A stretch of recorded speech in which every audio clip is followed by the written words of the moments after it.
అందరికీ శుభోదయం. నా పేరు లోకేష్. నేను 10వ తరగతి చదువుతున్న విద్యార్థిని. ఈరోజు దానశీల పాఠ్యభాగ కవి గురించి చెప్పబోతున్నాను. పోతున్న జనగామ జిల్లా పంపేల గ్రామ నివాసి. ఈయన తల్లి పేరు లక్కమ్మ, తండ్రి పేరు కేసన్న. ఈయన సహజ పండితుడు అని ప్రసిద్ధి. ఈయన రచించిన రచనలు భోగిని దండకం, నారాయణ శతకం, వీరభద్ర విజయం.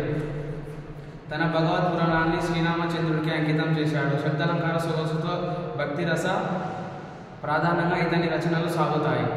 ఈయన రచించిన పద్యం: కులము రాజము తేజము నిలుపు నీ కుర్చుండు విశ్వంబరం దళతి గోండు త్రివిక్రమ స్ఫురణ వాండే నిండు బ్రహ్మాండము గల్లడే నాన్వ నొక్కుండు నా పలుపు లాకర్నిపు కర్ణంబులం వాళ్ళది దానము గీనము వనుకుమ వర్ణిన్ వర్ధనోద్యమ.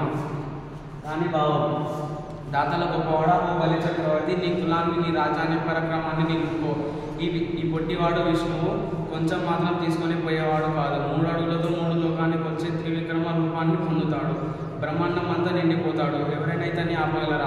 నా మాట విను, దానమొద్దు గీనమొద్దు. ఈ బ్రహ్మచారిని పంపించని శుక్రాచార్యుడు బలి చక్రవర్తితో అన్నాడు. ధన్యవాదాలు.